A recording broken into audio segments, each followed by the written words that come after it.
Hey guys, welcome to the Player 3 podcast, where we discuss our favorite topics.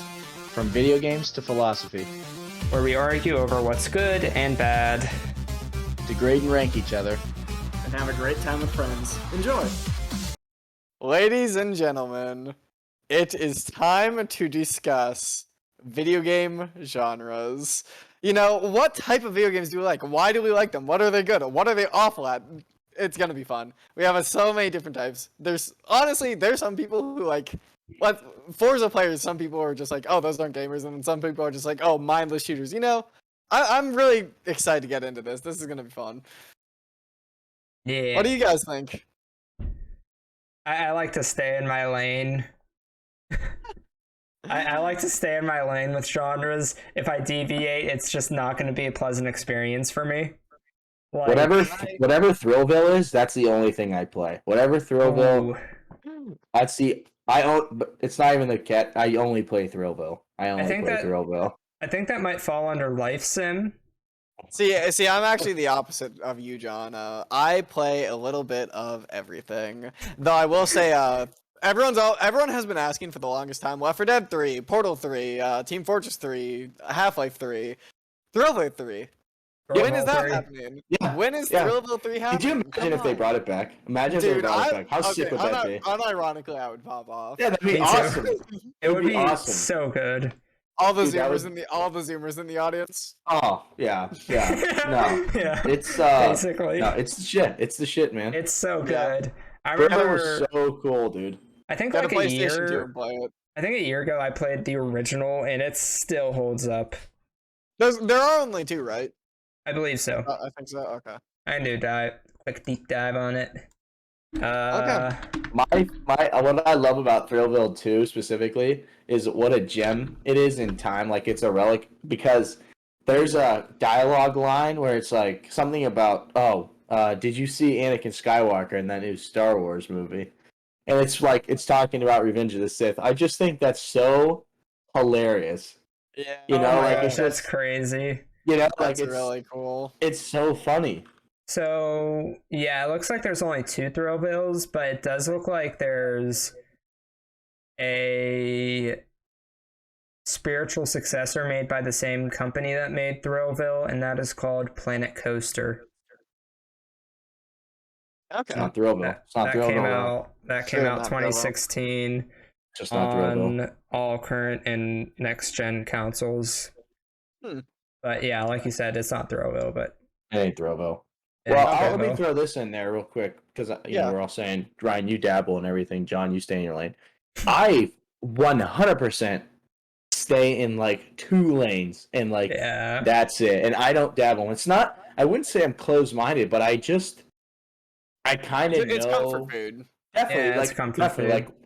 like when I want to sit down and play a game, I'm like, okay, like I want to experience something like this, and there's always some sort of competitive aspect to it. Like it's either some sort of COD or some sort of, you know, it's Rocket League.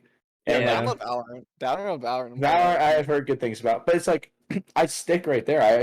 I'm not knocking obviously anything else, but I like staying in that lane, man. I like playing what I like to play. Yeah. Yeah, no, I entirely understand. And I actually think later on we're going to be in a future episode, believe it or not, ranking our favorite games ever. And I came up with the idea that tough, man. It is, but I came up with the idea that we should do single player and multiplayer in entirely different categories because they're just 100%. different. They're just different gaming experiences. 100%. Entirely. Yeah.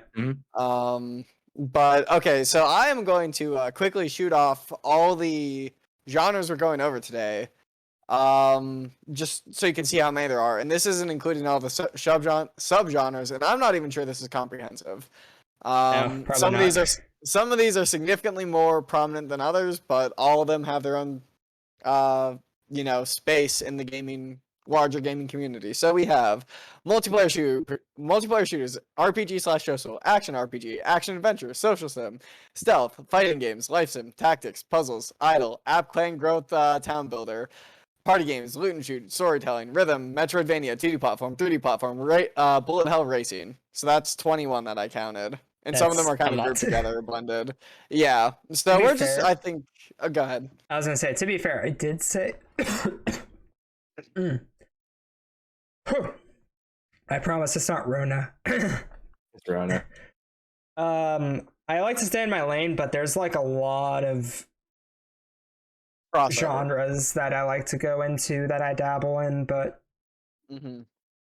Yeah. once I don't dabble in, I stay away from. Yeah, I mean, Yeah. I think the difference is like I actively avoid. I think you're more willing to be like, oh, what's this? What's this? And me, I'm like, I know I don't fuck with X, Y, or Z. You know what I mean? Yeah, But Yeah. it is what it Um, is. but let's and, get. and I will point out too that a lot of different games have a lot of crossover with several of these. Yeah, for sure. Yeah. So like Battlefront 2, for example, is a multiplayer shooter, and it's also like if you take so this is a stretch. I'm trying to make a point. Galactic Conquest is kind of a little bit of an action RPG. Yeah, Yeah, no, bit, yeah. There's elements Um, there's elements. You know, there's elements of a little bit of everything in a lot of stuff. You know, And it's then- basically what's most prominent is what you pull out of it. Yeah. And then you can also make the claim that if I'm understanding this correctly, the new Battlefront 2 is also a bit of a loot and shooters, if I'm understanding what that genre is. Yeah, I would say so. Loot and shooter, I generally kind of meant it as like a single player shooter type thing, where like you're gathering resources, No. you're shooting your way through levels. Yeah, I mean, misunderstood. I would say Ratchet and Clank is a looter shooter. I would say Uncharted is. Uncharted is Borderlands. Borderlands is like the big one because like that's like all you do is loot and shoot. Yeah. But yeah, Fallout. So, Yeah. but we'll go through them. So multiplayer shooters. This actually is not the biggest genre of video games, but I think it is. I think it's safe to say it's the most prominent. I'm assuming this means online shooting games. Yeah. Or just all shooting games that can be played either split screen or online. Yeah. And you would lump into this battle royale. Yeah, battle royale. Yeah, so I mean, this is all your battle royales, your CODs. I mean, you could even make an argument for arcade shooters where like for sure, for high scores. Yeah. And I think in the general non-gamers public's mind, this is the most prominent genre of gaming. Yeah. It's also it's probably go ahead. I was gonna say it's also a genre I avoid. Well, this is where we're gonna have our first of many differences. This is the lane that I predominantly drive in all day, and I think what this comes from is, well, besides the fact that I was introduced to first-person shooters way too young, but I think it's because it was some of the first video games that. Well, actually, I know for a fact the first video game that I played, I was playing Crash and Spyro when I was like 3 and 4. Okay, I'm not really. Yeah. When I was like 8, 9, 10, I know for a fact the first video game I played when I was 8 years old was Modern Warfare 2. And that was like the new Call of Duty at the time. And I was so enamored by my older, like my 16, 17-year-old cousin at the time playing this and being just like so addicted to it. I was like, what is up with this? Yeah. So then you start playing it, and then it literally just doesn't stop after that. So I think the reason I stay in this lane is because this is what I was really first introduced to when I was conscious coming into the realm. You know what I mean? Yeah. Yeah. And I'd actually say, oh, go ahead. Oh, sorry. I was gonna say, I feel like there's some aspects of multiplayer shooters that I dabble in, like the original Battlefronts. Those are really fun. I enjoy those. I enjoy playing Galactic Conquest. But like we said before, that isn't just a multiplayer shooter. It's also an RPG. I used to play units and upgrade. Yeah, I used to play like the old 007 games, but that was just because it was nice. It was chill. It was just like 2 to 4 player free for all fighting. Yeah, it was easy. You know, I tried getting into the new Battlefront games, and I just don't really care for them because they're just so formulaic to Call of Duty and Battlefield and stuff. It's just not enjoyable to me. Yeah. But, that's my opinion that shooter games are getting a little stale with Oh, that they definitely are, and oversaturated. they are for sure getting old. For sure. In terms of subgenre, I actually think it's different. For tactical team base, Valorant and Counter Strike are king. I'd say Valorant's a little bigger. Counter Strike is more iconic. And they are not like Call of Duty at all. I would say they No, play they're not. entirely different. No, they're different. And Call of Duty plays entirely different from Halo. Yep. Yeah. 100%. I And mean, also, yeah, go ahead, John. I'm sorry, I was gonna say you do have like the unique games in the genre too. You got your Halo, that's pretty unique. From what I can remember, you got. I'll even toss a bone to feckin' Fortnite. You know, Fortnite and all the other battle royale games. They're trying something different, and I'm referring to mainly Fortnite and I think PUBG are the ones that are like Apex Legends. Apex. Those are the ones that are like Warzone. the ones that almost don't try to be as realistic as like Call of Duty or Battlefield. Those ones are unique and cool. Am I going to play them? Absolutely not. Well, and so I think multiplayer shooters have traditionally been locked into this gritty realism, art style, and direction. And shout out to Nintendo. It's not my favorite of their franchises, but Splatoon is a great way to open shooters to more people, and Fortnite too. But like it's not. It doesn't have to be a genre that just inherently leaves out kids. So I think that's pretty cool too. And we really have to talk about the significance of it. I mean, you mentioned Modern Warfare 2. I'd say from Modern Warfare 2 until probably Black Ops 2, there was a massive Call of Duty culture. Call of Duty has never been like that since. It was like it was everywhere. It was it was everything. It was all anybody as big ever as, talked about ever. It was as big as Fortnite was at its peak. 100%. For 100%. like 4 years. By the way, and you're talking about a time period where it's like it's not like 2001, but it was also a time where we were even less connected than we are now as far as internet goes. There were less, Reddit forums, and there were less activity on Twitter. Yeah. And you're still, and TikTok obviously wasn't a thing, so that Discord, like word wasn't getting around, and it was still massive, totally massive. Like, and that I think has to do with Xbox Live, where that was how you get on with your buddies, is through Xbox Live playing Call of Duty. COD 100% was a big deal in solidifying that. Yeah, one more quick point I would like to say about the multiplayer shooter genre. Not every genre will be this long. Xbox does not exist without Halo and Gears of War.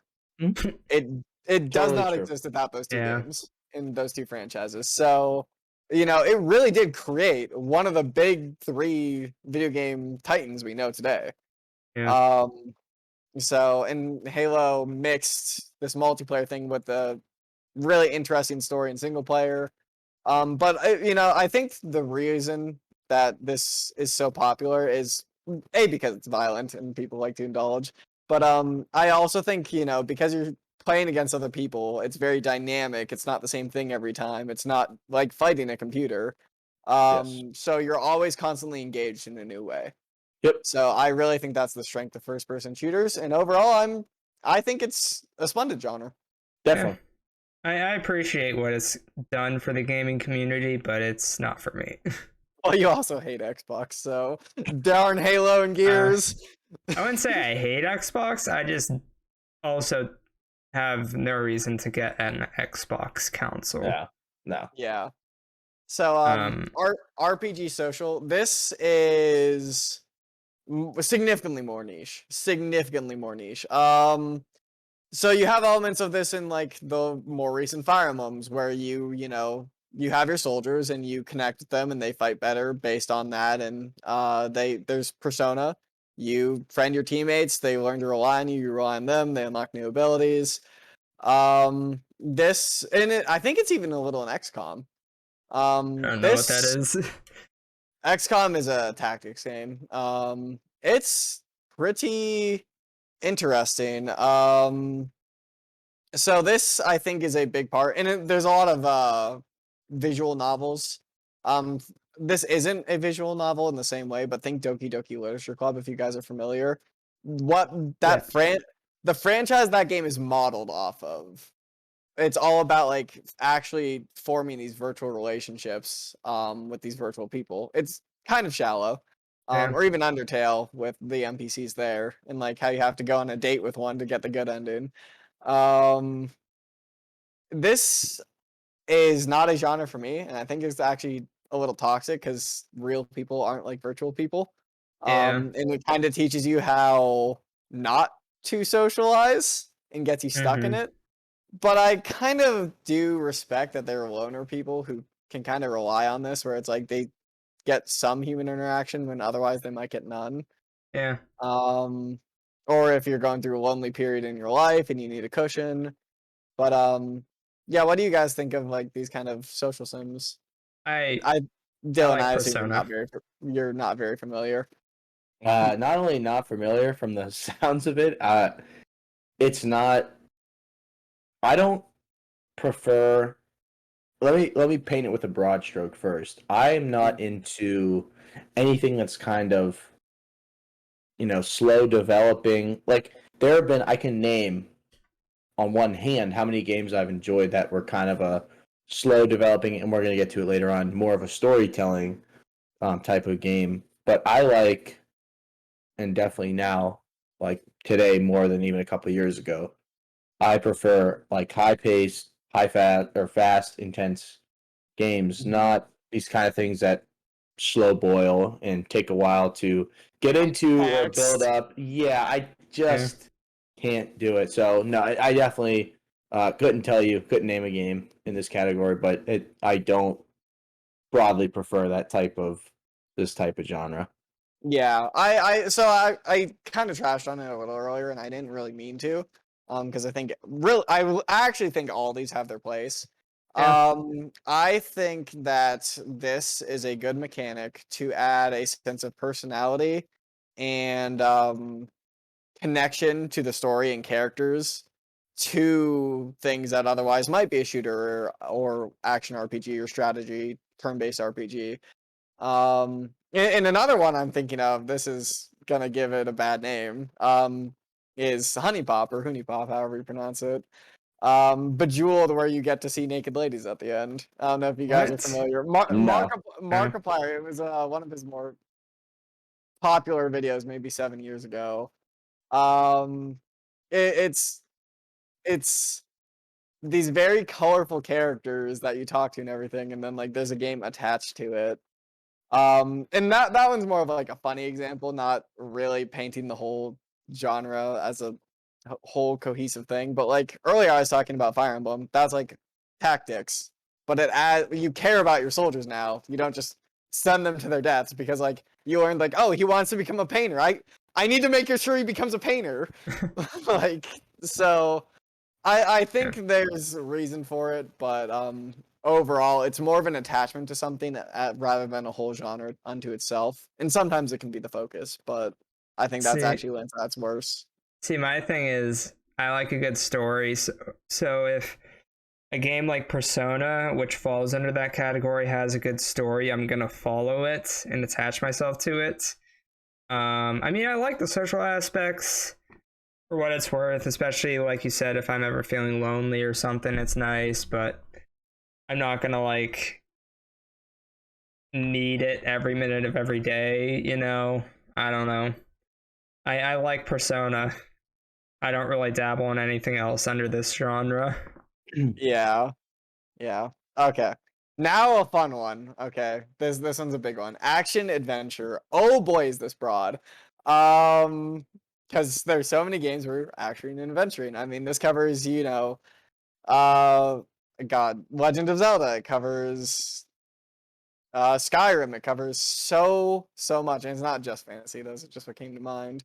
Um, God, I didn't even put horror on this Is list. Kingdom Kingdom Hearts? Hearts is a massive action adventure. It's also RPG. Yeah, Okay. But like anything that has fighting, exploration, like Mhm. that's yeah. why it's so broad. Is it some sort of leveling up system too? Would that be That would be usually part of the part That of it? that would RPG be part. RPG Okay. elements. Okay. Cool. Cool. Like we said, there are a lot of crossovers with a lot of these. All right. Yeah. But you know, it's really such a broad category. It's kind of ridiculous that it's listed as a category. Like this is on the back of the games. Mm. Like games describe themselves as this. And you think like, why is Super Smash Brothers not an action RPG? There's fighting. That's action. But it's kind of understood, I guess, as a third person or first person, not like 2D facing or top down sort of action. You're engaged in the world, you're exploring the world, adventuring, just seeing what they laid out for you. I would make the argument that Subspace Emissary would be an action adventure, but not the actual like multiplayer free for all or like team fighting. I would agree, and I think most people would agree. But it's interesting because why isn't 1v1 Final Destination not action?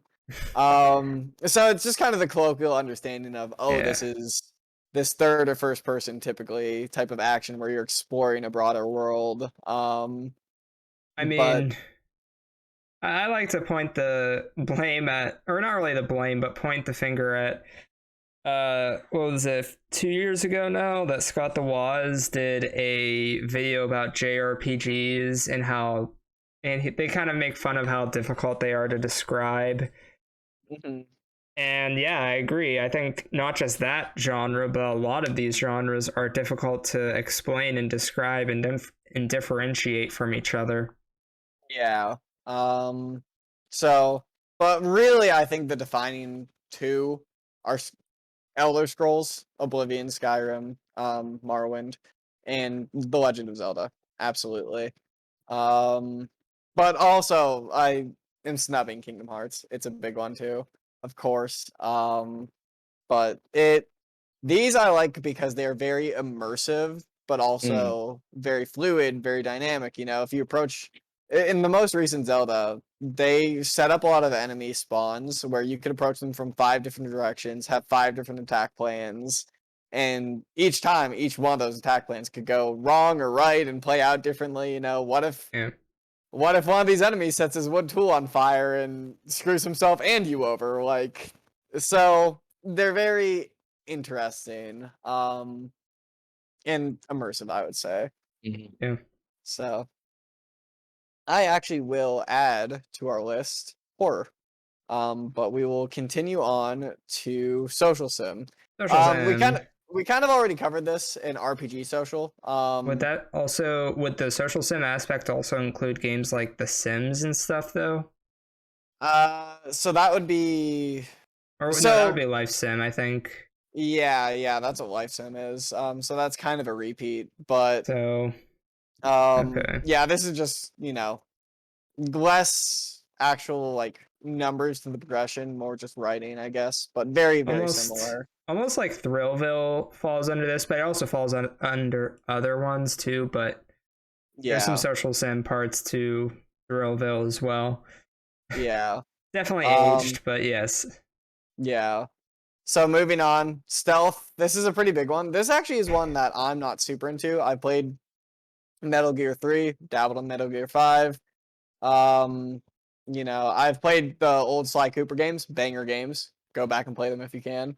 And so this, it's all about maneuvering around the enemy, being engaged, learning their patterns. It's very meticulous. You have to kind of study things and learn how to work around things. And this includes things like Hitman. There's several games. Assassin's Creed. Yeah, if you get caught, you lose. Would The Last of Us fall under here, or would you?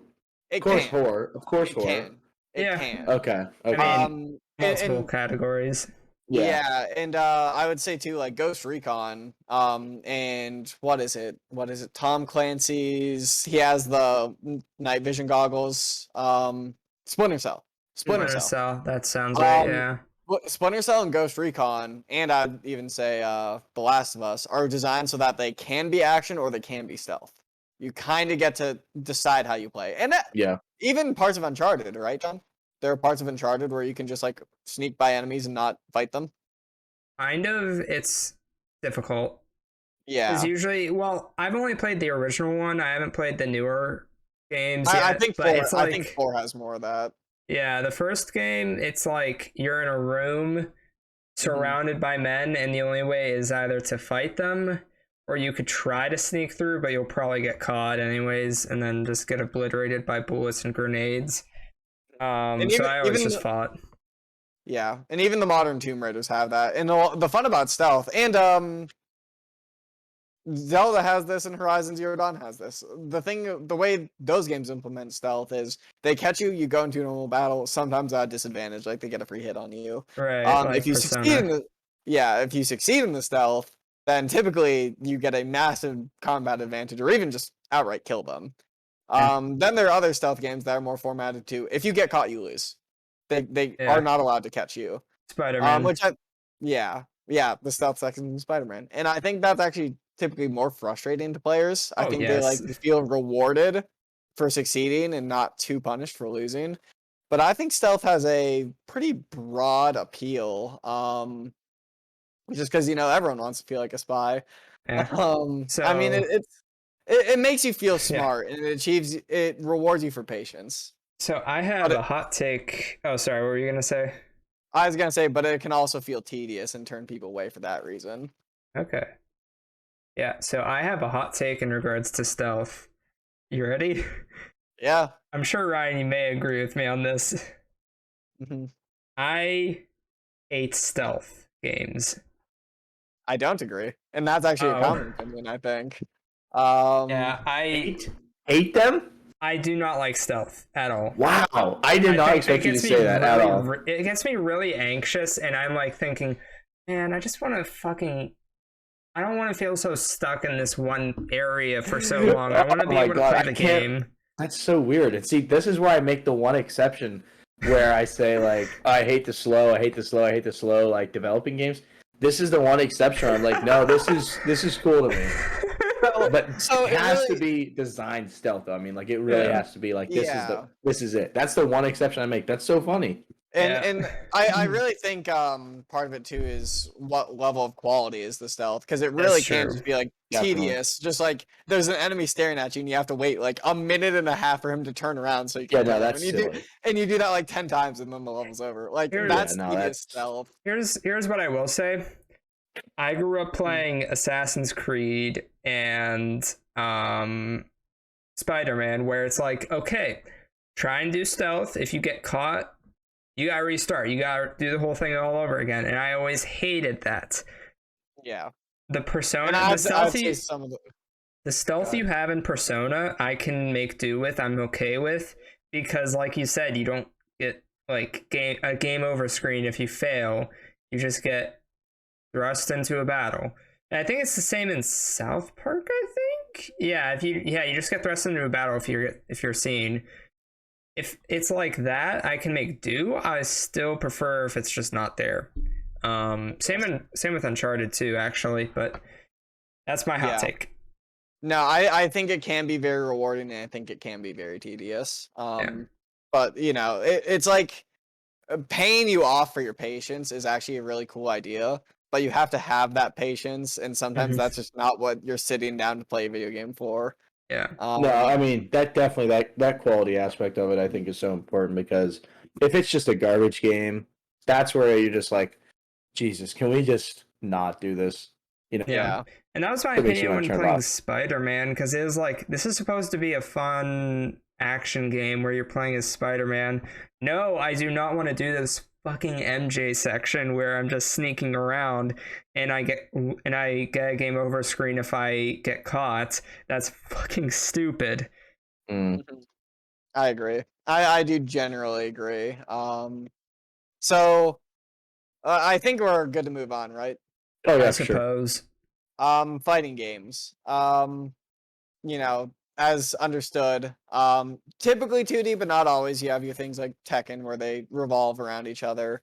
Don't forget the best Shrek Super Slam, I believe, on PlayStation 2, which I always described when I was a kid as 3D Smash Bros with Shrek characters. Oh man, that game is so weird. I kind of want to go back and replay it. Yeah. So I want to start off by saying, if there's a anime fighting game, unless it is Dragon Ball, it is bad. Every single one. My Hero, Naruto, Even a lot of the Dragon Ball ones, but Fighter Z is very good. All anime fighters are bad. Naruto's bad? Yeah, the Naruto fighting games are like fun, but they're Oh, I thought you meant not the anime. no. I'm talking so honestly, like no cap, at least a third of fighting games are themed anime ones. I wish I was joking, and typically those are the worst ones. I just want to mean, get that right out of the way. Shrek Super Slam based off of Shrek. Dude, it's an anime. It's an animated movie. Alright, easy. No. Technically. I'm gonna stop capping. Easy does it there. So Yo, y'all want to watch the Shrek Japanese sub? No. I think this is a very, very divisive genre, and I think that's because there are three different like types of fighter player. You have the button masher. They've just picked up a fighting game. They don't really understand it. It's a large barrier to entry. Is that these games are generally very hard to understand. Mm-hmm. You have the people who are getting into it and they're working hard. They're getting gains. They're practicing their combos. They're practicing their reads.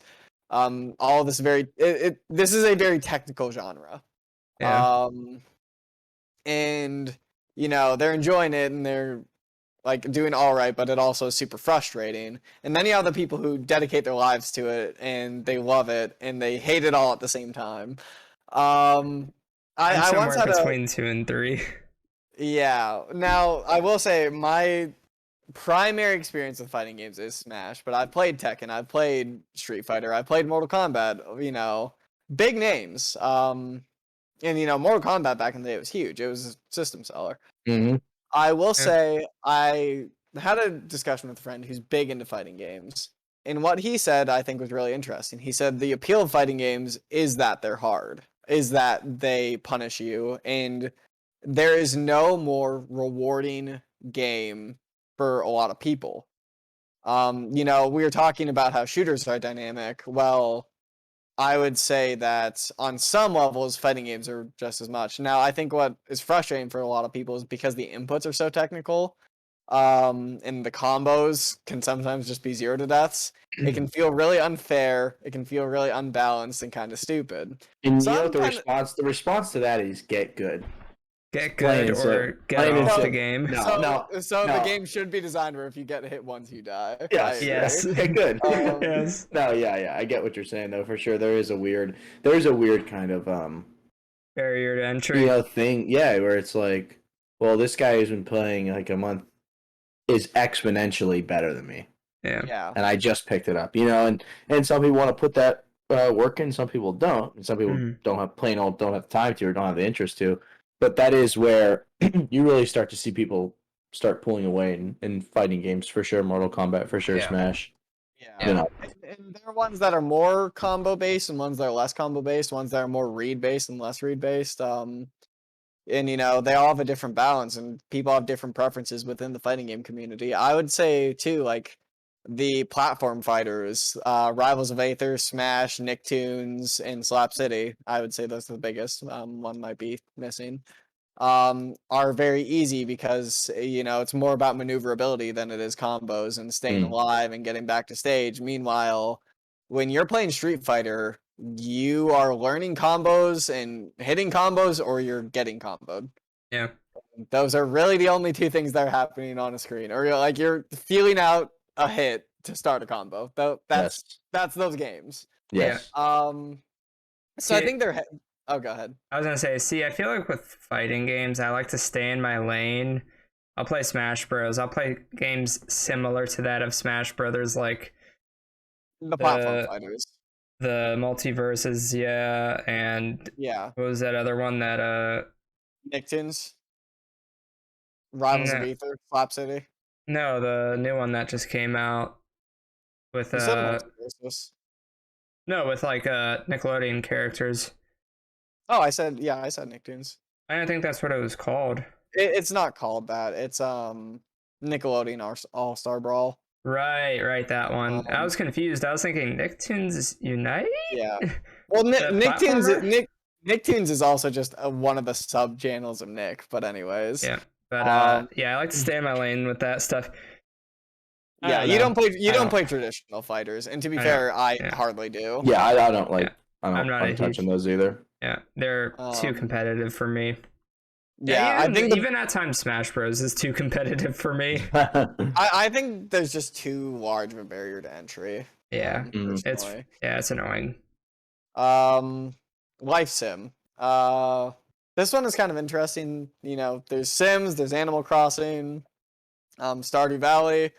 I'd say those are the biggest ones that come to my mind where, you know, you're playing and you're living kind of a alternate life. You know, you're farming your crops, you're working at the bar, you're meeting your girlfriend for dinner, you're talking. I had a Sims game for like the DS, and you like had an adoptive farm dad, and it's like, you know, you have to fix his tractor, and so it's really interesting because it can kind of expose you to different ways of life. And typically they actually target rural, which is interesting to me. I think a lot of city people don't necessarily know how rural life is, and so that interests them. And that's just, you know, off the cuff, I noticed. But yeah, I think these are interesting because they're, I think, just pure escapism. You know, in real life, it's hard to get like the numbers in the bank to go up. You have costs. You can't just work all day and make a ton of money. But in a video game, you can. Yeah. So it's just raw escapism. It's like living a life where you can progress much faster. Yeah. So I think it's just satisfying. Yeah, it's cool. It's neat and it's interesting. I mean, I'll leave it at that. It's a nice game. Or it's a nice genre rather, but I don't whenever I come up here, I don't think, ooh, I'm going to play a life sim. I'm never going to play life sims on Twitch because they're just not, I don't see them being that entertaining. It's not. But if you look at COVID, oh, go ahead, continue. I was going to say, I'm not going to like ask all my friends, hey, oh, you want to get on Animal Crossing with me? Because half my friends don't have it and the other half have something better to do, including myself. Yeah, literally. Yeah. And I largely agree with your sentiment, but I will defend the people who play. There are a lot of people who these are the only games they play. Think back to COVID and how Animal Crossing just became the best-selling Switch game, like overnight. Yeah, that was insane. Crazy. It is very just casual friendly, and I think there's a lot of good in that. I mean, yeah, it is. I just I cannot play the game like 5 days or 5 times a week. You know, I'll play it like once in a while, and that's the other annoying thing is it punishes you for not playing, and that is annoying. At least Animal Crossing does. I don't know about other games in the genre. I don't think The Sims does. Typically, they don't. Stardew Valley doesn't either. But I get really, really, really turned off a game if it punishes you for not playing consistently, because it's like, dude, fuck you. I have other games to play. I have a life outside of gaming. Fuck you. I don't. Yeah, no, I'm completely with you. And there's we'll get to it. We will. A bigger offender of get on daily or else. Yes. And I'm sure you know what it is. Yes. But moving on, tactics. Now this, like I said, Counter-Strike and Valorant would technically be under tactics, but when I talk tactics, I'm talking, you know, Fire Emblem, your XCOM, your Mario and Rabbids Kingdom Battle. Stars of Hope is gonna be awesome, by the way. It is. I'm gonna play it on Twitch. You know, you're kind of like working around these complex situations. It's almost like a video game Rubik's Cube, where there's a very modern chess even. It's almost like a modern chess, with more fun visuals and a couple of different right solutions. But it puts you in this very tricky situation, gives you limited resources, gives you an understanding of what the enemy can do, and you just have to solve the puzzle. I would kind of liken it to, and I think it's very engaging. It's almost academic, not quite, but like it's a more academic end of video gaming. Would Minecraft fall under that umbrella? I would say no. That actually, like, world builder would be a good genre, because they're playing things like that. Well, I was thinking like how you know what like the enemy mobs can do, and you kind of just prepare for it with limited resources. Yeah, yeah, you could. But I think that because it's so like live and continuous, and a lot of it relies on execution, tactics typically don't rely, or the tactics genre typically doesn't rely on your execution, but they give you all the time in the world, and turn-based RPGs, all the time in the world to figure out the right solution, but it's very hard, and there is very few correct solutions. Now, a slight deviation is RTSs, real-time strategy, which are like they hover around. You have to like manage units, build bases, get resources, farm resources, use them. And the big example is StarCraft, very competitive. Not much of a Western market for it, No. but in the Halo Wars series are that way too. Halo Wars 1 and 2. But overall, I think very puzzling. And actually, even Civilization is tactics. The Civ games and Humankind that's coming out. Yeah, I've never tried Civ, but I always see good things about it, and I've always been definitely curious to try it. Like my brother is a massive Civ fan, and I've played it quite a bit and enjoy it. It takes a long time. There's a massive time investment. But it's really engaging. You build your resources, you look after your units, you are trying to stay as aware of threats as possible. And you really have to understand the game to thrive in the game. Puzzle games, very broad. Actually, do you guys have anything else to say about tactical games? Not really. I dabble with like Mario and Rabbids, but that's about it. That's such a good game. It's actually a prime example of the franchise, I personally think. Yeah. Puzzle games, very similar. They give you a situation. You have to work your way through it. Zelda has a lot of puzzle. Portal is entirely a puzzle game. Phenomenal puzzle game. Overall, I think they're right next to each other because I think they have a lot of crossover. Puzzle games, very rewarding. Typically, there's less of a threat of losing in puzzle games, and there is less punishment when like you don't succeed. But yeah, it's a really chill genre. I think that it definitely casts a wider net. Yeah. It's more like environment based than enemy based. Is one distinction I'd make. Definitely, and I don't see a huge market for them. But it's interesting that it's interesting though. That's like a weird thing that it's like this should appeal to the masses, but it doesn't. Yeah. It's interesting. Yeah. It's super weird. I don't really see me playing any puzzle games anytime soon, really. No. Well, I've always loved puzzle games as a kid because those are my favorite sections of Zelda games, which is like my favorite video game franchise apart from Smash. All the dungeons have 4 puzzles in them, and there's 8 dungeons in a game. So you really get your fair share of working out your brain. Yeah, there was a few puzzles in Uncharted. I thought they were fine. I thought they were okay, but I wasn't really into them too well. And they weren't like that complex compared to Zelda, but yeah. Yeah, I mean, you've seen some of the shrines in Breath of the Wild. They can be hard to figure out. Yeah, well, frustrating. But yeah, a lot of the same appeal of tactics. Pretty, rewarding, meticulous. Can be frustrating, just like stealth, I would say. Yeah. But moving on, I think this is what I'm gonna say is the worst genre here for me. Yeah. And I think it's pretty hard to argue for this one, but also like numbers go burr. Is the idle genre. Flat out, I'm gonna say these are hardly count as video games. It is a stretch. Visual novels, like games that are like stories that like you think Telltale as visual novels. Yeah. They count much more as video games than idle games to me. 100%. 100%. Yeah, I think that really it is just the fascination of the human brain just likes to see numbers go up, and these are all almost entirely mobile games. Yeah. Because they want to milk your money. Yeah. But really, if you think about it, a lot of games do have idle elements that you don't think about. And one I'm going to bring up that might surprise you a little, World of Light has some minor idle elements.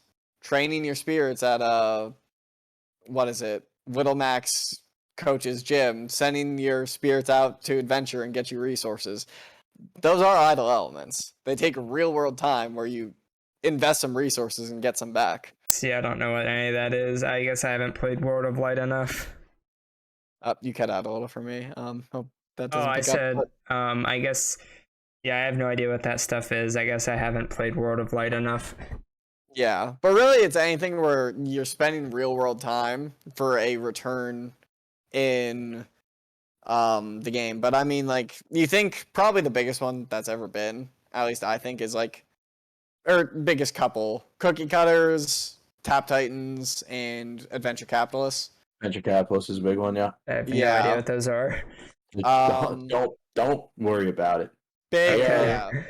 Video games that Garbage. aren't really Garbage. video games. Yeah. But you know, it's interesting because actually the biggest section of video games are mobile games. That's just the fact. These And like that's depressing because that is also another thing I despise with gaming. Right next to stealth is mobile games. Mobile games are significantly bigger in terms of economy and like value than console games. All consoles combined pale in comparison to mobile. And it's And disgusting because mobile games are absolute. I wouldn't say universally they're bad, but generally yes. Yeah. Generally, they are pretty dog shit. I actually had one I really used to enjoy that was like Injustice, or you know, a couple like action ones that were actually pretty good. But the problem with mobile games is they're always like limiting what you can do, so that you pay to do it. Or you have to wait time to do it, like real lifetime. And it's kind of a disgusting practice. And this is what we were talking about with earlier. We were talking, what was it that wastes your time? Stealth games? Life Sims. Yeah, that's right. It's just bad practice. Anything that has excessive microtransactions really is kind of bad. And it's different if it's only cosmetic, like Fortnite or like Valorant. Like that, I actually respect that payment. Waiting to be able to continue a game or being punished because you're not playing a game fast enough. Yeah, is when it crosses the line like that. Yeah. Yeah.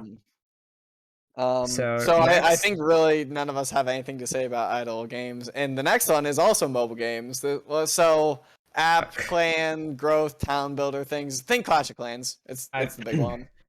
I've never touched this genre ever. I promise you, I've never touched it. I've had a love-hate relationship with it because there are parts of it too where you're like, this feels kind of micro-transaction dependent. Like there became a time where Clash of Clans was like the only way you could progress was to buy all the extra builders, and that cost you like $30. And you're like, yeah, and you're like, geez, like if I don't do this, I'm literally never gonna make progress. Yeah. You know, so having 5 builders versus 2, but generally I don't mind it. I mean, it came and went. I feel like I don't see a lot of it anymore. Yeah, for sure. I mean, unless you consider Thrillville to be in this genre, which I doubt. I would not. I think that would be a stretch. No, I don't play this genre. I mean, like maybe a little like that and Farmville, because Farmville's kind of similar. Yeah. It was an old Facebook game. Yeah. You had to come back every day. Remember it. Yeah. But that didn't milk money out of you. No, at least not initially. But also kind of a sub-element of this, or subgenre, is gacha. I don't know if you're familiar. Where you have to, like, use a premium currency to get pulls for, like, good units. Yeah. And, like, these good units define the game. Raid Shadow Legends is a gacha. You summon, or, like, what is it? Summon heroes or whatever. Something stupid. For. You know, and it's really interesting. These games make like 99% of their profits from their top 1% of players. And these apps design themselves around what they call whales, people who will drop hundreds, thousands of dollars on these games. Jeez. They design themselves for it, and is by far their largest profit. That is awful. That's sickening. That is so scummy. Yeah. And Yeah, it's that called is- Gotcha, and it's genuinely the worst thing. One of the worst things to happen to video games. I agree. Overall, kind of disgusted. Yes, me too. Definitely. Very little Yes. redeeming. Now, the couple redeeming things, the clans can kind of build like a player unity and community. It's kind of like World of Warcraft or whatever. And like it has like the good elements of MMORPG. Some of them. But you know. Yeah. So next would it be actually one of my favorite genres, party Yep. games. Absolutely. For sure. Absolutely. You got such bangers as the Mario Party franchise. I don't know if you consider this part of it because it's mainly a fighting game, but Smash Brothers. Smash with items and random stages on is absolutely a party game. Oh yeah. No doubt about it. It's a totally different game. That's why. You got Crash Mario Kart? Bash. You got Mario Crash Kart. Bash, absolutely goated. Wii Sports. the Wii Sports Wii games. Sports. Oh my God, you're naming all timers, man. It's- I Yes. know. This is actually like this is peak couch co-op. Now here's It the really thing. is. Here's the thing, guys. Among Us, Stop. the But it is. Jackbox Yeah, games, it is. the No, it is. Jackbox games. Jackbox definitely. Like Yeah. it definitely has seen a resurgence in a different type of way, like in the last couple Yeah. of years. Like you were talking about Jackbox specifically. More online way. Yes, Yeah. yes. Online, but still party games. Yeah. I mean, this is. It's always like joke that Mario Party ruins friendships, but I definitely think it builds them significantly more than it ruins them. It That's depends just how like you a play. joke. I think that's just a joke. Yeah. And I guess it but, depends on the personality, like how quick to anger the players are. Yeah. But I think this is really an important genre. It brings a lot of people together. You know, when you're kids, you like and you're playing Wii Sports or Switch Sports now, you Yeah. fight over like, "Oh, I can't believe you beat me. You cheated." Like you get angry, but then like when you're growing up, you appreciate that time you spent together. Definitely. And I Mhm. think that's Absolutely. like I think that is the thing about this genre. Yeah. Is it just brings people together and gives them something to do where they're Definitely. just all having fun. For I sure. I could not speak highly enough of this genre. It's awesome. It's It totally is awesome. One of my favorites. Yeah. So next Um, on our list is the loot and shooters genre, which we mentioned earlier, being that of Yeah. almost kind of adventure-y shooter games where they're single player, and during your travels you'll loot the enemies you defeat. Yeah. And Or even if kill. they're not single player, they're PvE, not PvP. Borderlands, Oh, it's a yeah, team of 4 taking on the world. Yeah. And that's I think somewhere where I misspoke earlier. But yeah, no, I think these are kind of like party games, but for less casual players, more involved. Mm-hmm. Overall, really like them. Really engaging. A bit too reliant on like the dopamine hits of like, here's a new good gun, use it. But Yeah. no, otherwise I'm pretty happy. And so going back to there's Fallout here, there's Borderlands, but I think like even Skyrim kind of counts as one. Like there isn't much shooting, but it's like, oh, they dropped a new weapon, mine, and like obviously if you're using a bow, it is literally loot and shoot. Yes. So no, I think it's like really fun though. So things where Yeah. like your equipment is always driving you forward and you're just pushing go. Mm-hmm. Yeah. It definitely not has much- its place. I'm not a huge dabbler in the genre. I'm not like against it or anything, but yeah.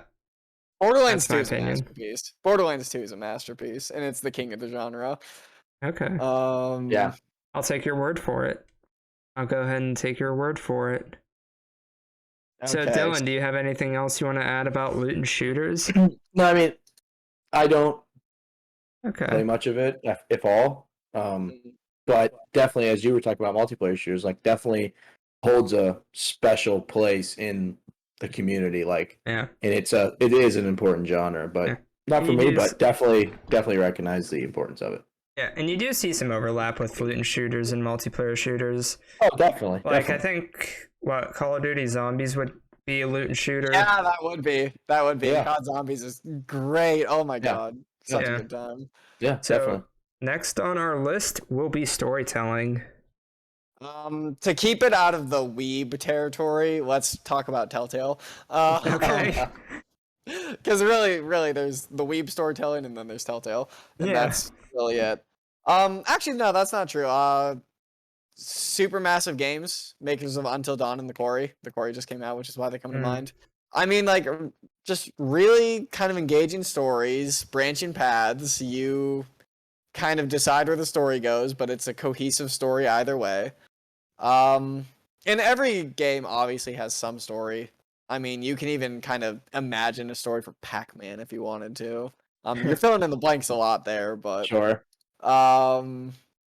but these, like, the story's the focus. It's written, typically all choices you have actually have impact. A complaint about Telltale is that not enough, but no, I think these are really interesting. I think there were choose your own adventure books, and I think these are actually just the modern form of that. And I think it's super interesting to see that evolution where it's like you are actively participating in this story. As one of the characters, basically.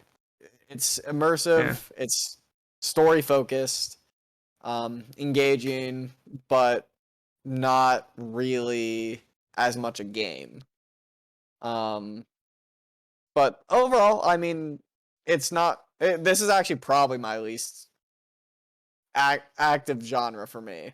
But one I actually deeply respect. And for me, it's more of like a YouTube experience than it is. I would sit down and play this. That's definitely Yeah, something yeah. where you look up a full playthrough of it and Yeah. kind of watch it. You don't know. Yeah. Yeah, is it worth however many dollars and then sitting there and playing it worth your time? You'd Yeah, much rather. You I'm not dropping $60 on it. No. Yeah. No. Some people really enjoy them. I mean, Telltale's Walking Dead was really popular. Oh, definitely. And you saw that on Twitch a lot. Yeah. But yeah, for sure. overall, I don't know how viable of a genre it is for companies to produce. Telltale went under because Probably they just didn't sell that well. Well, they're expensive, it's but probably expensive to make. But they also don't sell that well because Yeah. of the YouTube problem. Mhm. But overall, like, they're not financially viable, but I still, like, deeply respect them. So Yeah. that's really all I have to say. They're really interesting. I think that they almost might be the future of novels. Maybe. Or a part of the future of novels. Moving on. This is big with our Eastern friends overseas. Less so here. Rhythm games. Rhythm games were larger in the 2000s. In Dance Dance Revolution. Guitar Hero, Rock Band. Trying to think of others. There is a Kingdom Hearts Melody of Memory. Yeah. So there is an element too of well, eventually what came around to being Rock Band and Guitar Hero, like the full set of it. There is a party element to that too, where you had the guy on the mic and you had the drummer and you had know, like, and there was all of a sudden like a crossover between rhythm and party game, and I thought that was really cool. But yeah, no, definitely not. Like how you could do like a guitar battle. Sorry. Yes. Yeah. Guitar battles and Guitar Hero. That was so much fun. Yes. I think these are neat because they allow people who don't have the time to invest in music or don't have that much natural musical ability or don't have the finances to get into music to experience music in their own way. Where they're engaging with it. They're not making music per se, but they're actively participating with music. Which, for whatever reason in their life, they can't as well. So I think it's really cool. I mean, like, it's reaching for an experience that really shouldn't mesh with games well, but kind of does. Yeah. And I think that's why sometimes it has really broad appeal. Guitar Hero was huge because it's like, oh, I'm playing the guitar. This is really cool. Yeah. Even though it's nothing like playing a guitar. Yeah. One thing I will complain about with rhythm games, and it's not really the fault of the games, it's just by design they're like this, is they are fun to play, but as a content creator, they are a copyright nightmare. Oh yeah. You Yeah. Oh yeah. cannot play that on YouTube or on Twitch. You cannot. There's just so much copyright. It's just Yeah. it's basically impossible. Yeah. Yeah, it is a shame. Yeah. But you know, I've played the Persona rhythm game. I played the Kingdom Hearts rhythm game. There's another franchise with great music that I played. Zelda? And you know, I don't think that's it. But oh, Ring Fit Adventure has a rhythm game in it, and Splatoon does too. No, so this is gonna make Dylan cringe so hard he implodes. If you guys are familiar with the character Hatsune Miku, that is a character that comes from a video game franchise called Vocaloid, where you know there's community content. It has a lot of actual popular songs, and you see these characters dance to it. And then there's even a open source one called Osu, which is played entirely with a mouse, and you're tracking this beat, and like you see these notes I collapsing. have seen that. Yeah, I have it's seen called that. Osu. It's entirely free, entirely community driven. You can find any song, and it's just a PC. I always wonder what the hell that was. It's OSU. It's Osu. I actually have it. It's fun. I always wonder what the hell that was. And sometimes like they have like a section where it's like spin the wheel as fast as you can, but like you're going along with the song. Yeah, man, I always see clips of it. I always wonder what that was. Yeah. Okay. So yeah, I don't really have too much to say apart from it's a cool way to engage with music when you otherwise can't, and it's fun and cool. I mean, I like it. Good music slaps. I love having it in my life. Yeah. Yeah. So I grew up with rhythm games, but I don't really play them too often anymore. I don't know. I've kind of moved on. That's my only reason. Another big genre, Metroidvania. Obviously coming from Metroid and Castlevania, they were I don't believe pioneers. You liar. Liar. I don't believe you. I think it's come from something else. So this video game franchise, Shantae's one, Hollow Knight's one, Ori and the Blind Forest, but they're not actually all 2D. All my examples were, but they're not all 2D. What defines a Metroidvania, Zelda is also a slight Metroidvania, is you unlock new abilities, weapons, powers, and as you're playing the game, you come across sections of the map that are cut off. You can't get to them. You need to come back. And they're always about backtracking, exploring, playing with your new abilities to like see like, oh, what can I do with this? How could I open up this map? How can I get here? And you always see these things that you can't interact with yet, and they stick in your mind, and you're like, how do I do that? When do I come back here? Like Kingdom Hearts?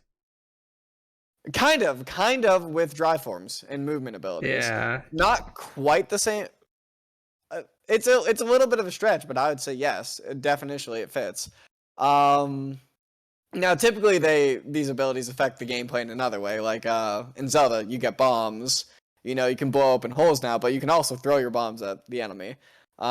Same thing in Metroid. You know, you get the screw attack. You can jump through any enemy and kill them, but you can also open screw attack blocks. So that's typically how they go, and they really make a lot with a small world because it's also compact, but they constrain you.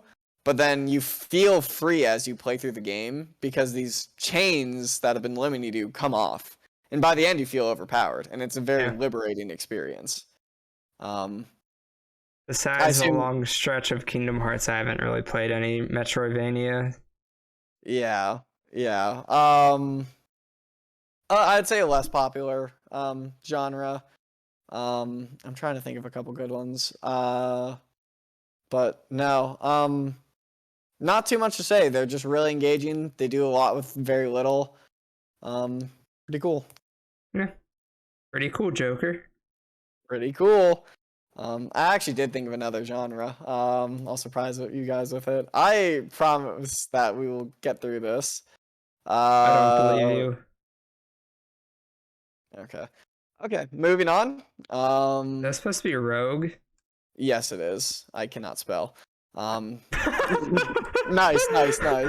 Our Google Doc is a mess. I fixed it. I Next promise you I fixed category. it. Next category. I mean, really, this is what made gaming, at least in some level, mainstream. 2D platformers. The Hentai? fact that you could, yeah, exactly. The fact that you could run and jump and get from point A to point B as Mario in your living room was really the birth of consoles.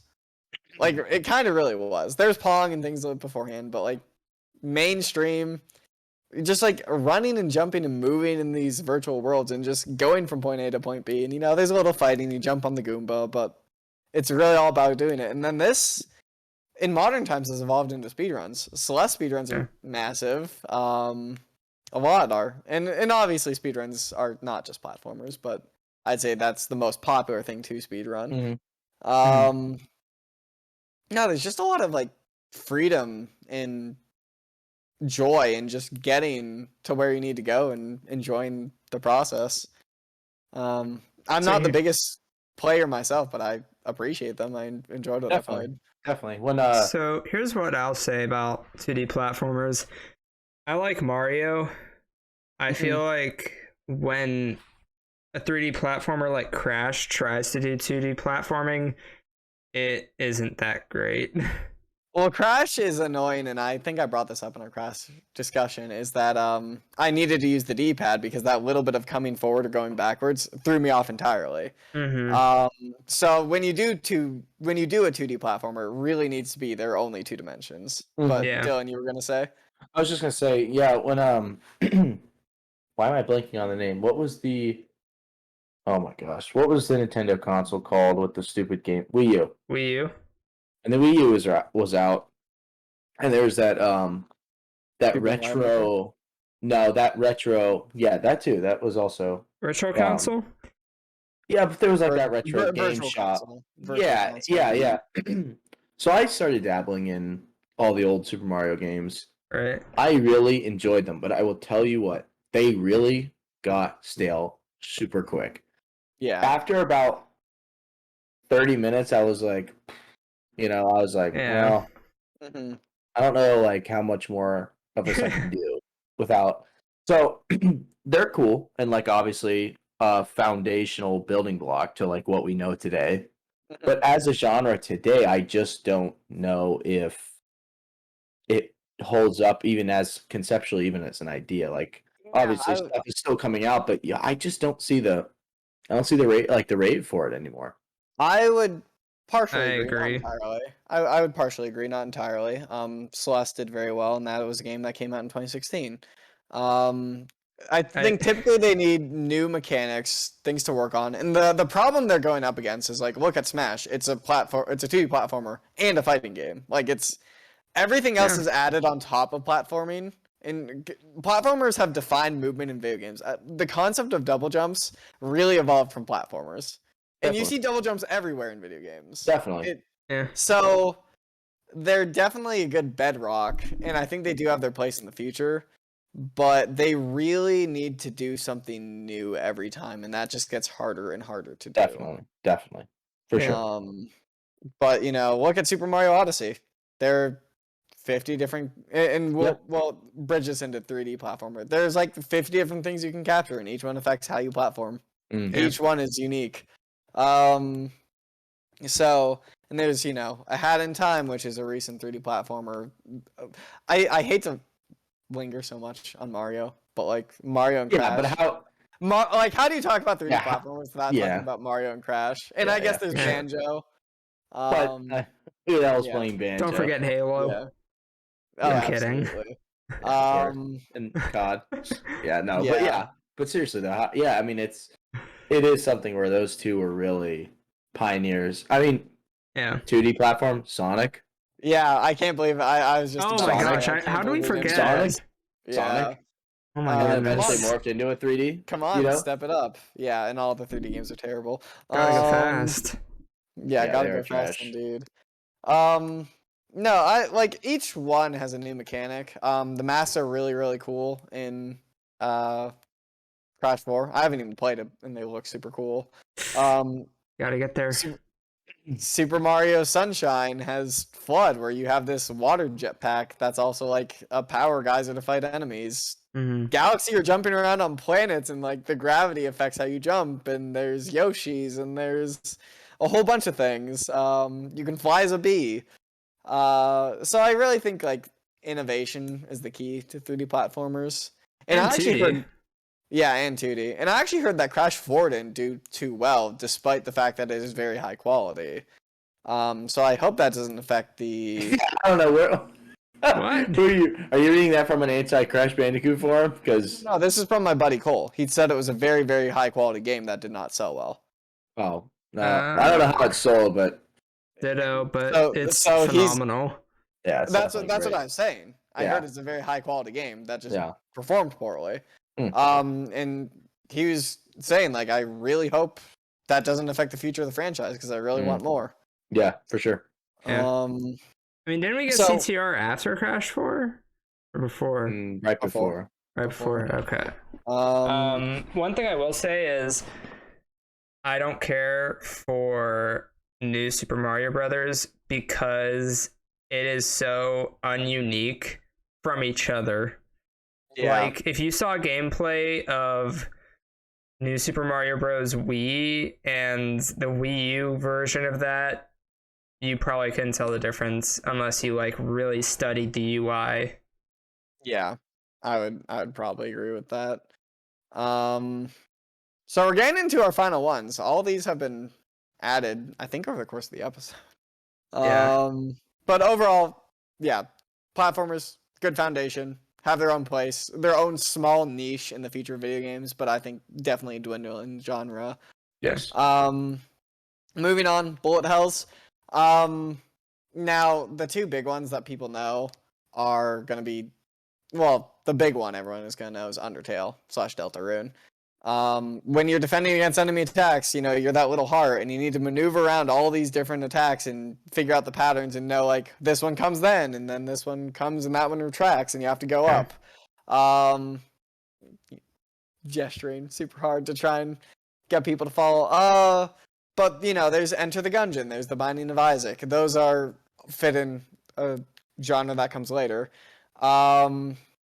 The big one, so those actual old airplane games where you're in the sky and you're shooting up to the top of the screen and there are all those planes doing Yeah, maneuvers, yeah. Those I are think bullet so. hells. Cuphead? Cuphead, yes, Cuphead is a bullet hell. So weird. Galactica? Yeah. So funny. Yeah, Or and Galaga, rather? Galaga, yes. Now the biggest franchise in bullet hell is one you guys have never heard of because it is like super Japanese, but it's Okay. called Toho. Maybe Um, Pac-Man? Okay. No, Pac-Man isn't a bullet hell. You don't have nearly enough freedom. That's like more like a maze, I guess. That really kind of fits in its own thing Yes. of like arcade. Yeah. But like it's not like they're patterns that you learn. I guess kinda. But it's not what you typically see out of bullet hells. If you ever want to learn more, I would just like look up Toho videos. Or even just Spyro? like look up, I'm kidding.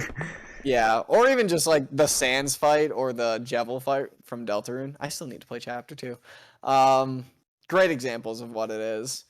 Overall, very engaging. Oh, and I haven't did I mention? Yeah, I did. Enter the Gungeon, phenomenal game, spectacular game. And what's interesting about that is you learn the patterns of individual enemies, but sometimes there's the right combination of enemies where they make an undodgeable pattern. You can't get through it. So you know what that game does to compensate?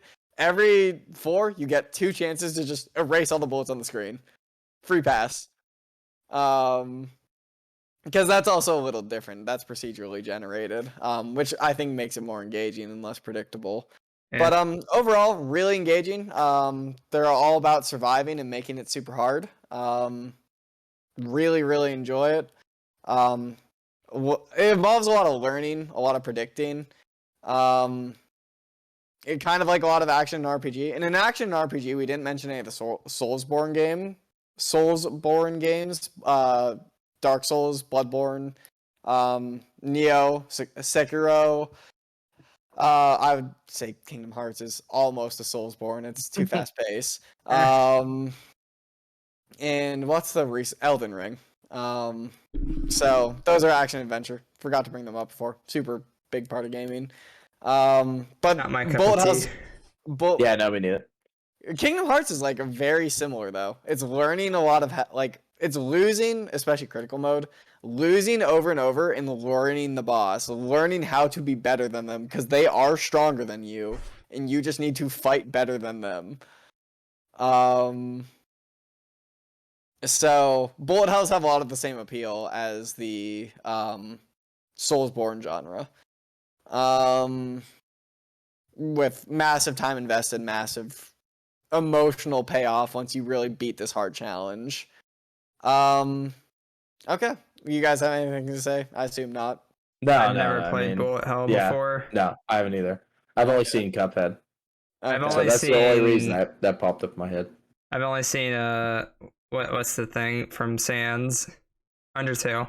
I've only seen like occasional once in blue moon gameplay of it. So moving on. This is also for me a surprisingly big genre because I don't engage with it much at all.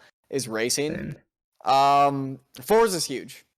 Forza is. Yeah. I think in this last console generation it sold more than Halo. Wow.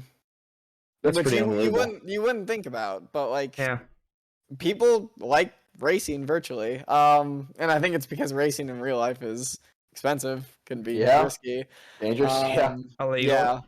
Yeah. Also illegal. Yeah. But no, I don't really have too much to say about this genre. People enjoy racing. Little kids run track against each other. There's like something human about like wanting to go faster than someone, I guess. Definitely. I mean, Mario Kart's cool.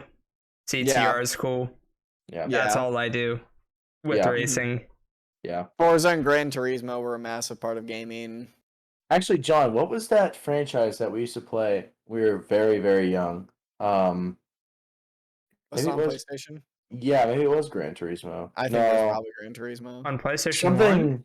No, on 2. Oh wait, was it more sandbox? No. Snowboarders? No, but actually, sidebar. I'll think about it later. But how about all those games on PS2 that came out, like all the extreme snowboarding and all the extreme skateboarding stuff? Like those are all racing games in a way. Yeah, kind of.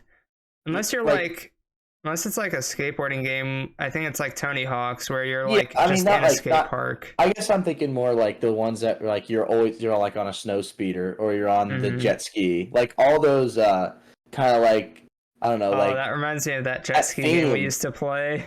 Yeah, like that's what I'm saying. Like all those, like you think about that always just got really, really glitchy. Yes, man. Like those were always so funny to me. Like I think that those are racing games. You know, it's like they definitely were, and it's pretty interesting. Mm-hmm. Yeah, and I think they have the appeal of being dynamic. A little more straightforward. You learn the course, you get better at it. Time trials especially are not at all dynamic. It's just like how much can I perfect this? But no, they're cool. Partially, what is it? Level 3, Crash 3. Yeah. Yes. Need I say more? So John. So the game.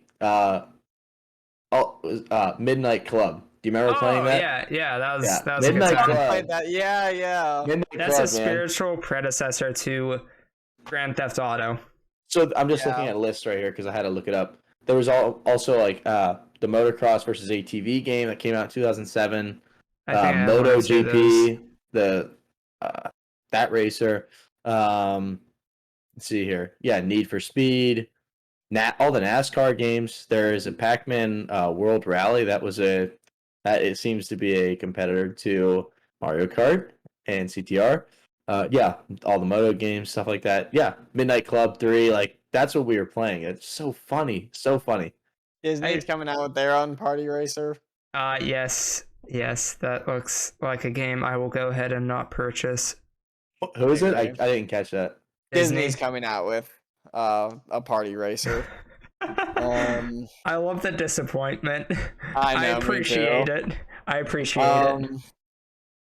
So getting into our final two genres, unless we come up with another, is a big one. Really, really big videos. Horror. This is really just one for adrenaline junkies, I think. People It's who like getting scared. nice. I'm never gonna play it. Yeah, no. I have only played a couple horror games, and I love them. They keep me more attentive in a different way than a lot of others do. Like, there's always this suspense of, like, I need to be ready at any moment. I'm not someone who really gets scared at them. Sometimes a jump scare will get me. Yeah. But, no, they are very engaging, and they're very good atmosphere. They set up a feeling for you very well. Yeah. And I think a lot of people agree, and that's why they don't play them, but they watch them. It's a huge in gaming on YouTube. It's a huge section of that.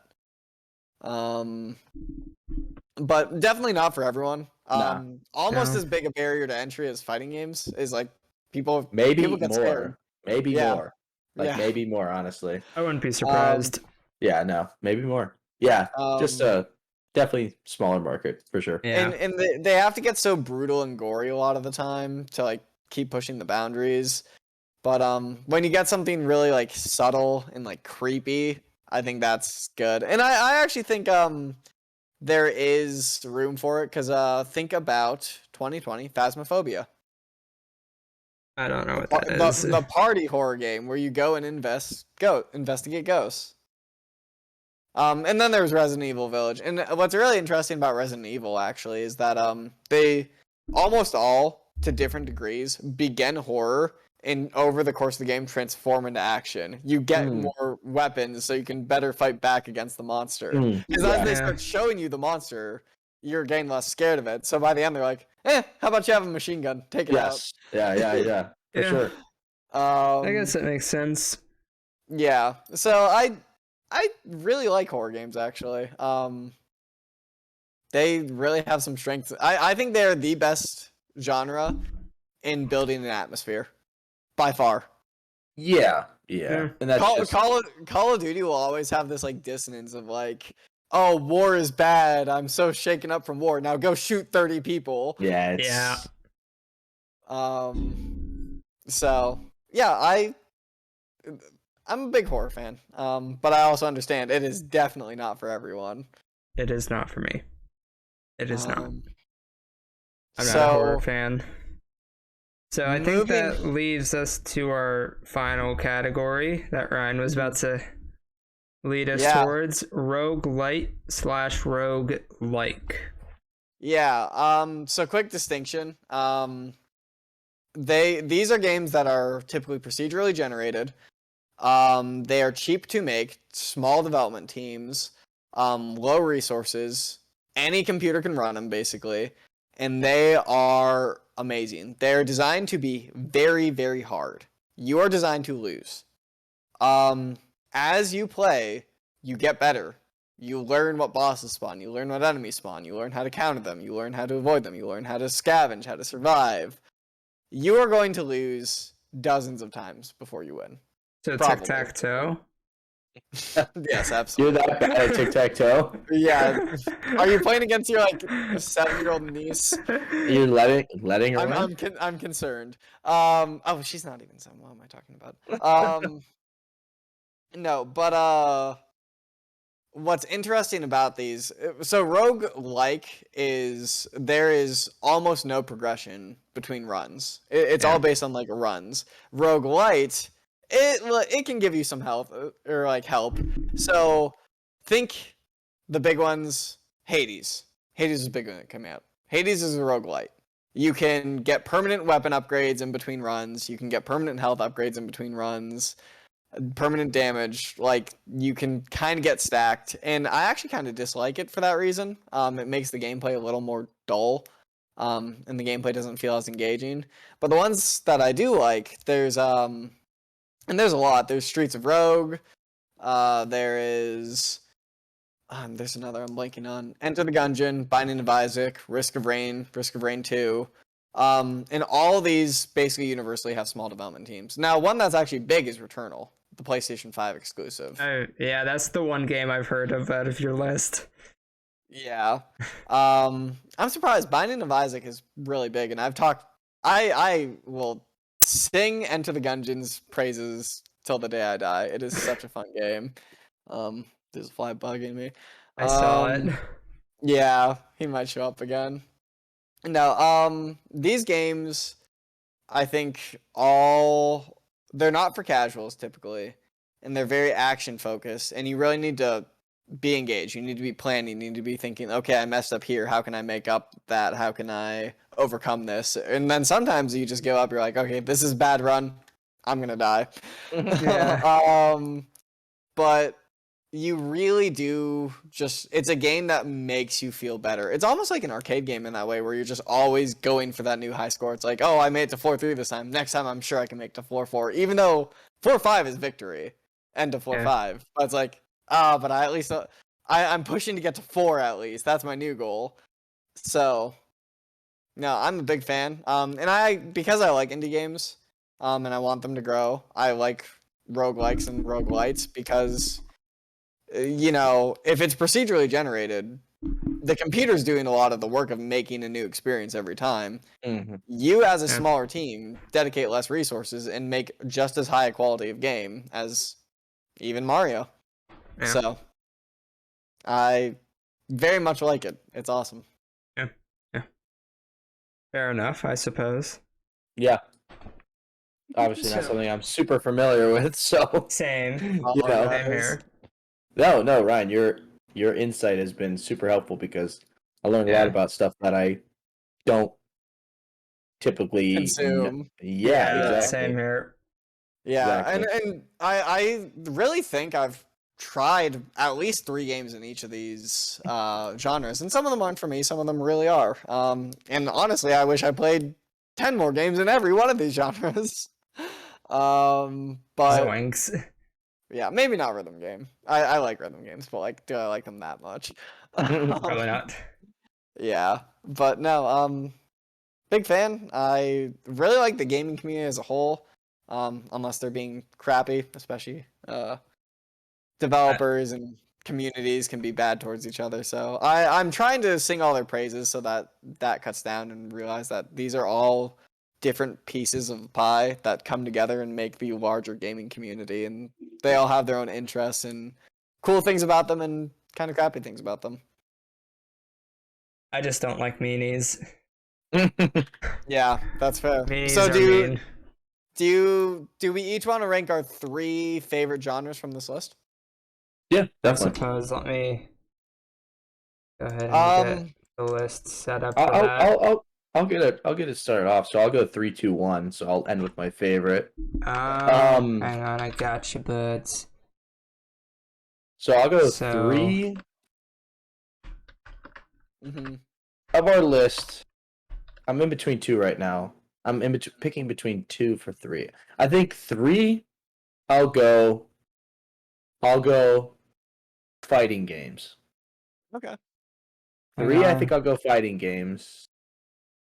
2.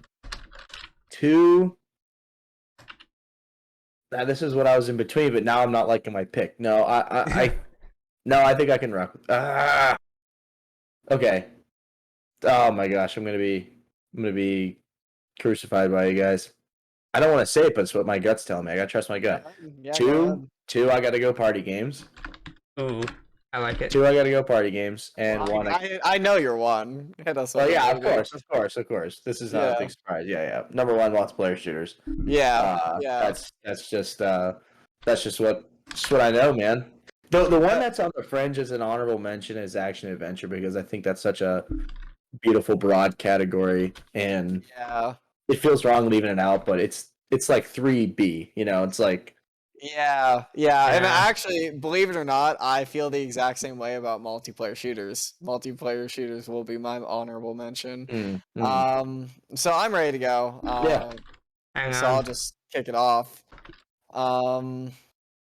I just want to confirm that this is correct. So my number 1 or my number 3 would definitely be Metroidvanias, I think. Which is interesting because I don't actually play that many of them. But I really enjoy the ones I play. Like this past year, maybe a little over a year ago, Metroid Dread came out, and I played that game 4 times. I beat it 4 times. Wow. It's a pretty short game, but I really enjoyed it. I love Ori and the Blind Forest. I really wanted to get into Hollow Knight. I'm trying out Shantae. Really good. Just really fun. Now I play a lot of multiplayer shooters. I don't know if it should be third. It's almost tied. Geez, it's so hard cutting some of these out. Number 2, Yeah. action adventure. Like Zelda and Kingdom Hearts are just so special to me. I would be a different person without them, and I've really enjoyed my time in their worlds. But number 1, it's not even close in my mind, is party games. And so you said fighting games, and I assume that's largely because of Smash. Yeah, I for sure. think of it's funny because growing up I always played with items. I think of Smash, even though I got pretty good at competitive, I think of Smash more as a party game. Sure. Because I played items so much growing up. And I really like between Smash, between Mario Party, Wii Sports, those are always the things I would do with my friends when they came over my house. And those bonds I formed while playing those games, I can't possibly choose anything but party games. Yeah. So I guess it's my turn, I suppose. Yeah. Here you go, John. Disappoint us all. We gave you the I time. love We gave you doing the that. time. You should have gave the you best that. list. Exactly. It should be well thought out. You're gonna go Idol, App, Clan, Growth Town Builders, and then Horror. Oh, how'd you know? I know you, man. I'm kidding. Classic John. Classic John. Always playing classic. Always playing with his cock. So I think I'm gonna beat my Third. Clash of Clans. third I'm actually gonna put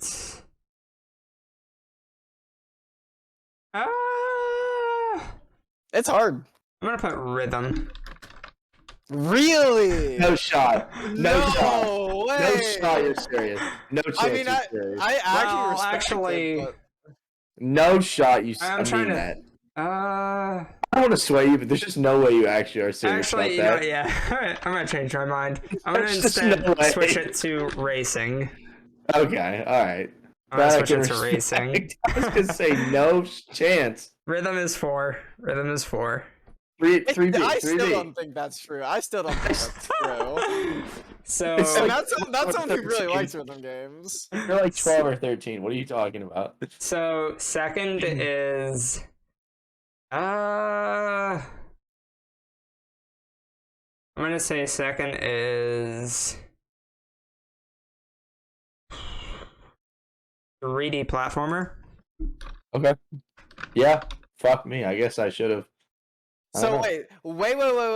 That means that either action adventure or party games are outside your top 4. It's possible. Wow. Or maybe I'm just taking racing out and putting action adventure there. I was also- thinking there's no way rhythm is 4. And also Yeah, one no is party. shot. One is That party. is party. Very good. Okay. Very good. Very Very good. 5 is rhythm, 4 is racing. 4B rhythm, 4A. Those are my honorable mentions. Good stuff. Good stuff, I suppose. Anyways, are we ready for our final player rankings for the episode for the season? Believe so. Yeah. It's been a great Okay. ride, boys. It's been a It great ride. has. It has. Are we ready for rank number 3? Yes. Okay. Whew. 3, 2, 1. Oh my god. Judge, jury, I wasn't Judge. ready. Oh no! jury, executioner. This is brutal. Ryan, this is execute brutal. one of us, please.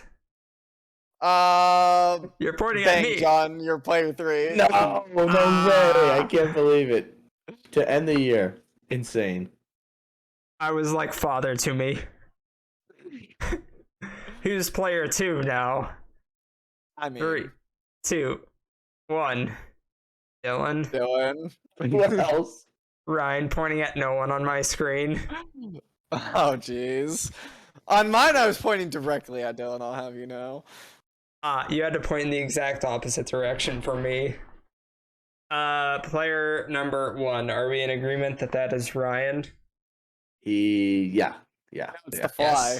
Yes. Yeah. It's the fly It's the that's fly. been annoying me. Can we make the fly an honorable first player to end the year? Yo, bet, let's do it. We probably should. He's just there rubbing his hands. He's on my lamp. What is? Oh, what a scumbag. yeah. Oh, he's like, he's putting the moves on. He's juking. Yeah. Let's make him an honorable first player. I Yeah, did. bet. I added it. Let's go. Let's go. Fly. Honorary player 1. What does that make Ryan? Still just player 1? Honorable mention. Honorable mention. I'm holding a controller that isn't even plugged in. Yeah. Player 4? No. It's a broken controller. It's not plugged in. I'm holding it. I'm acting like I'm playing the game. Broken You're controller. you're like the 4-year-old guy, the kid that's like, we're like, no, here, yeah, you're doing this, you're playing, you know, but really, Yeah. So, okay. So, well, thanks everyone for a good season. That's what season 2. Sure, for sure. For show. And we'll see you all in the next one. Bye. Goodbye.